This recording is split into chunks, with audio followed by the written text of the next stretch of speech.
Seguimos. Este es el comienzo de The Big Sleep de Raymond Chandler. Y va a ser muy típica, muy típico de todas estas novelas hardboiled que os he comentado y de sus adaptaciones cinematográficas. Por ejemplo, aquí tenéis un fotograma de la versión cinematográfica de The Big Sleep, la conversación entre Philip Marlowe, Humphrey Bogart y el general Stenwood en ese invernadero.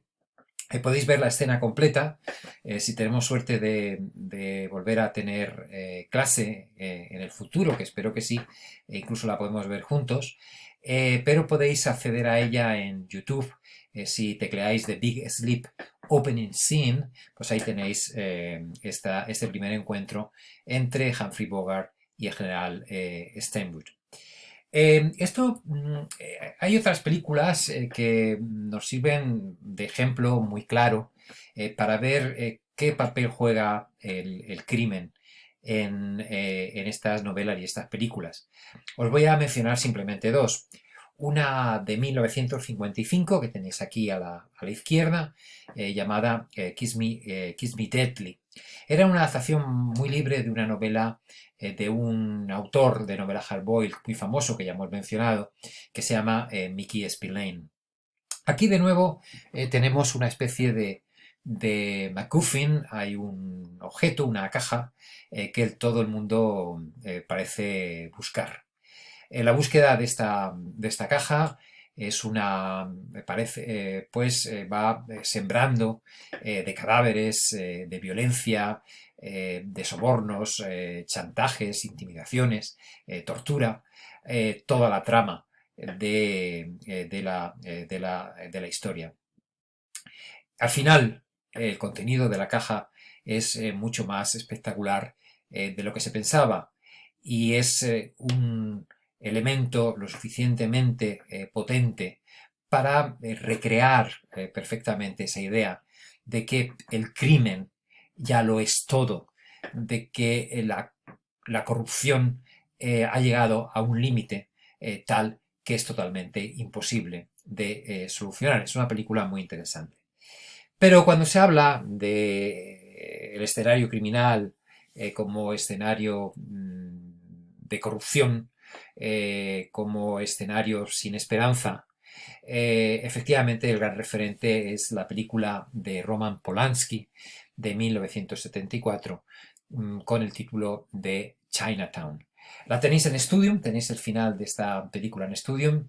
Echarle un vistazo, darle a la pausa a esto, echarle un vistazo y ahora la comentamos. Bueno, pues habéis visto, ¿no? Bien, de nuevo, ahí tenemos el espíritu de esta novela hardboiled o de este cine hardboiled. Es una historia que empieza efectivamente de una forma más bien banal, donde a un detective se le encarga un caso que parece no tener una mayor importancia, pero poco a poco el detective empieza a indagar en lo que ocurrió realmente y descubre una historia absolutamente pavorosa de incesto entre un magnate de la ciudad y su propia hija.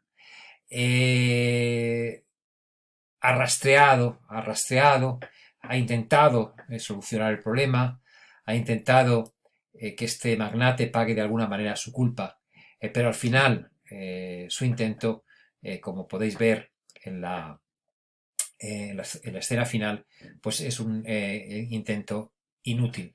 Y la película termina con esta famosa frase: Forget it, it is Chinatown. Es decir, la corrupción, el crimen, ha llegado tan hasta lo profundo de nuestra sociedad que es imposible limpiarlo, es imposible solucionarlo, es imposible llegar a un final feliz. Bien, vamos a hacer una especie de paréntesis sobre este tema del escenario, o si queréis más que un paréntesis, lo que vamos a hacer es saltar en el tiempo. Eh, eh, la, eh, es cierto que la importancia del escenario criminal hizo que en algunas ocasiones la enigma, la trama criminal, se adelgazase tanto o resultase tan confusa que pasase a formar un segundo plano. Es decir, bueno, da lo mismo quién cometió el crimen, da lo mismo cómo se cometió el crimen, yo lo que quiero es que me recreen un ambiente criminal especialmente interesante y que me sitúen en el epicentro de ese ambiente criminal a un detective o una detective, a un policía, a una policía, a un periodista, a una periodista, lo suficiente, a un juez o una jueza, lo suficientemente atractivos para que me interese la trama.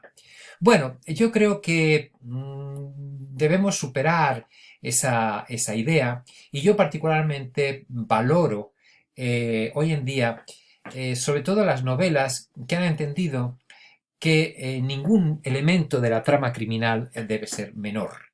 Es decir, que la figura del detective es por supuesto importante, queremos un detective atractivo, que, con el que nos podamos identificar o al que podamos odiar lo suficiente para que resulte hasta placentero.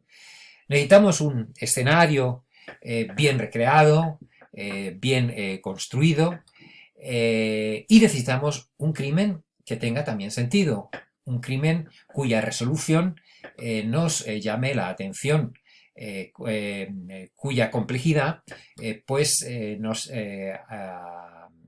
obligue a seguir leyendo para entender su resolución. Este yo creo que es el espíritu que debe ser de la narrativa hard-boiled, o si queréis, de la narrativa policíaca contemporánea. Os voy a poner algún ejemplo.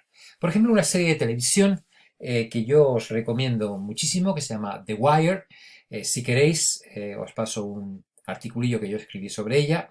Recordad que en esta época dorada de las series de televisión, esta muchas veces es mencionada como la mejor serie de televisión en esta época dorada. Bien, en esta serie tiene lugar en Baltimore. Y la cabecera de la serie está precedida por distintas versiones de una misma canción, Way Down in the Hole, que si queréis podéis escuchar en YouTube o en Spotify. Bien, pues lo que esta serie consigue de forma perfecta es recrear esta ciudad moderna, Baltimore, donde de nuevo la corrupción eh, eh, está por todas partes. No solamente en estas casas abandonadas donde la gente trafica y consume droga y se refugia por las noches para dormir, esas barriadas ya que no entran dentro del sistema, en este caso norteamericano, pobladas de una gente que ya se ha rendido y que ya no es parte, es parte de la sociedad. Pero esta desolación, esta violencia y esta corrupción, vamos a ver que a lo largo de la serie no solamente la encontramos en estos barrios, en estos slums de la ciudad, sino que también la vamos a encontrar en la clase política, en la clase docente, en los astilleros, etcétera, etcétera, etcétera. La ciudad se convierte en un hole, un agujero donde los esfuerzos por parte de la policía para imponer cierto orden en el caos, pues al final resultan totalmente inútiles. Totalmente inútiles. El escenario en la novela criminal contemporánea ha pasado así a jugar un papel muy importante y es muy bueno que así sea.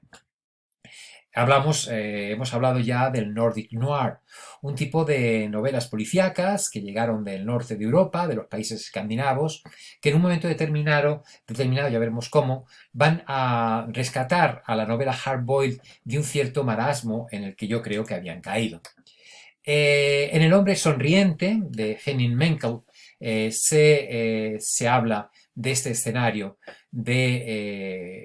contemporáneo. que nada tiene que envidiar al escenario hardboiled de la Norteamérica de los años 30, 40, etcétera, etcétera, etcétera. El asesinato del primer ministro sueco, Olof Palme, aún sin resolver, constituía un misterio de 10 años de antigüedad, un trauma que no solo sumía en el abatimiento a la policía, sino también a gran parte de la población sueca. Demasiadas personas, tanto dentro como fuera del cuerpo de policía, sabían que con toda probabilidad aquel asesinato no se había aclarado todavía, debido a que desde el primer momento la investigación fue mal dirigida. Esto es un tema en el que se va a referir continuamente la novela escandinava. Cuando fue asesinado el primer ministro Olof Palme, fue asesinado, volvía de su casa con su mujer y alguien lo asesinó. En la Suecia de aquella época no llevaba guardaespaldas porque las medidas de seguridad se consideraban innecesarias en ese momento. A día de hoy, ahora mismo se ha vuelto a abrir el caso y parece que hay alguna pista nueva, pero a día de hoy el caso no se ha resuelto. El caso no se ha resuelto. Entonces tenemos dos elementos que golpean claramente a la sociedad sueca y que se van a reflejar en la novela policíaca. En primer lugar, la inseguridad. Es decir, el primer ministro puede ser asesinado cuando camina tranquilamente por la calle en unas ciudades, en unos países donde eso anteriormente era totalmente impensable. Y en segundo lugar, la ineficacia policial, la incapacidad de resolver un crimen tan sumamente llamativo.